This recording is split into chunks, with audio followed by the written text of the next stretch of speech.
Yo, it's MartydudeVR and Connect is finally over. Meta Connect is finally over, and we have a lot to talk about. So, I was originally put this out yesterday, but kind of got sidetracked with life. But here we are. Let's talk about everything that has been announced. Let's talk about the price of the new headsets, some kind of things that may alarm me a little bit about what I've seen, and let's talk about my general feelings of the Connect. So let's talk about presentation, all that. So let's go ahead and get into it. All right, guys, let's talk about the prices for the Quest 3. So you're gonna have two models of this headset, one being 128 gigs and being $500, and the second being 512 gigs and being $650. So it's definitely a price jump. I don't know why there's not a middle option at 256.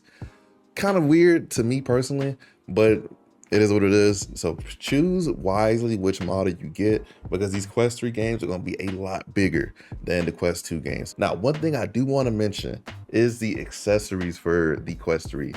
Meta is taxing when it comes to these accessories. They're a lot more expensive than I remember them being, and I definitely recommend anybody who's getting accessories for your headset, think about it before you order on the Meta site and look for third party. Now, I do have some reviews coming up for third party accessories. They are a lot cheaper, and you can save a good bit of money, because a fully kitted out Quest 3 is going to cost you around $1250. You could buy a PC VR headset, and it kind of defeats the purpose of mid-range VR. So definitely think about that before you order your accessories with your Quest 3. All right, guys, for this headset, you can expect definitely better specs than the Quest 2. And I mean, it's kind of blowing the Quest 2 out of the water. First, you can expect higher resolution at 2064 by 2208. You can expect a LCD display, higher refresh rates at 120, pancake lenses, a Snapdragon XR2 Gen 2, which is a really strong processor. I was not expecting it to be that big of a difference between the Quest 2 and the Quest 3 in terms of graphics, because honestly, as a mainly PC VR guy, I don't really know a lot about the processors and stuff like that when it comes to these kind of mobile devices, but I did learn a lot thanks to the Meta Connect yesterday. 8 gigs of RAM, battery life being 2 to 3 hours, and could be less depending on what you are doing, because Meta is doing a big push for mixed reality. I've seen somewhere that the mixed reality time usage could be a lot smaller than, the actual VR gaming usage, which is kind of interesting. But that makes sense because it's using a lot more cameras at one time. Next, we have FOV, which is 110 horizontal and 96 vertical, which is really good compared to, well, the competition. Also, the weight of the Quest 3 is 509 grams. And that's very interesting, because a lot of people thought that this is going to be lighter than the Quest 2, but actually it's about the same weight, if not a little bit heavier. But talking to Beardo Banjo on Twitter, I found out that the weight is distributed a little bit better for the Quest 3. And next thing we gotta talk about is the pass-through, which is full RGB color and looks amazing. I was looking at some of the videos people using it, and it looks really good. This is like the best pass-through I've seen on a headset yet. But this makes sense because Meta is really trying to push for people to use mixed reality in their daily lives, as we've seen from the showcase. But having all that color, just kind of walk around your house, and it being, oh my God, the fact that it fully maps out your environment, kind of like how PlayStation does it, but throughout your whole house, is very impressive. So that pass-through is going to be one of the main uses for this headset, because I can definitely tell by how Meta was pushing it in the Connect that they really, really want people in mixed reality. All right, guys, let's talk about some of the games that got announced at Meta Connect. And we have a lot of them, and a lot of them kind of look pretty good. I ain't gonna lie, a lot of them look pretty good. First, we have Assassin's Creed Nexus, which looks really good on the Quest 3.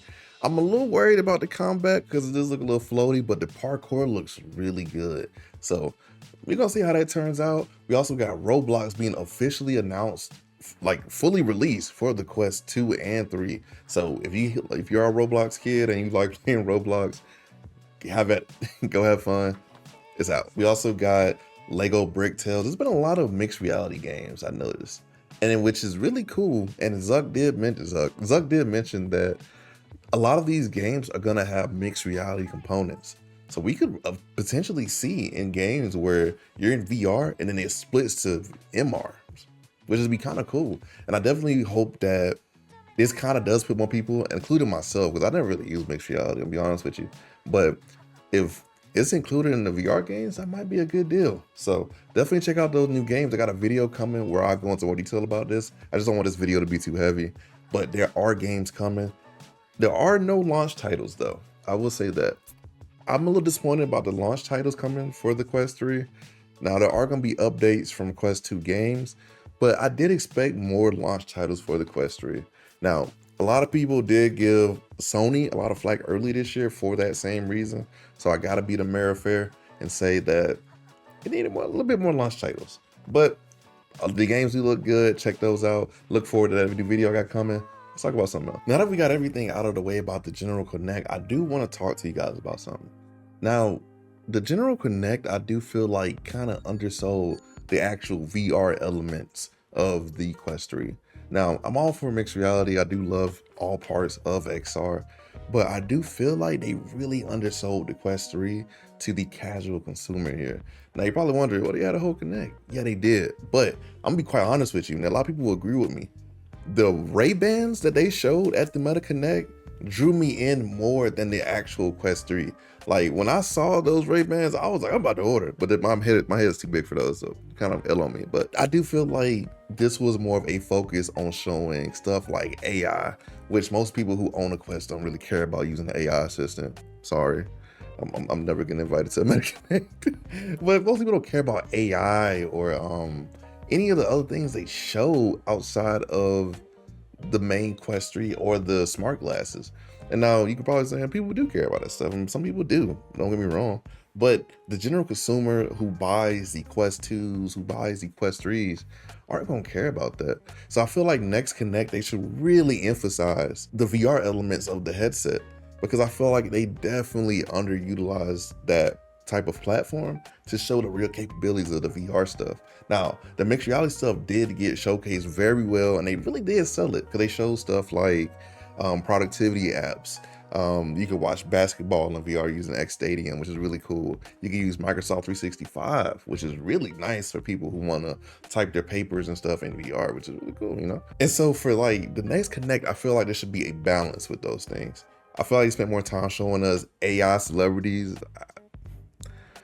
which is good tech and all, but it's like, it's kind of like meta showing that we're playing catch up, we're learning, we're progressing, which is cool as a company. People who tune into Connect, that's putting people to sleep. Now, it's good for shareholders and stuff like that, don't get me wrong, but I do feel like if this is a VR or this is a XR company and most people know you for VR, you should showcase your VR headsets a little bit more.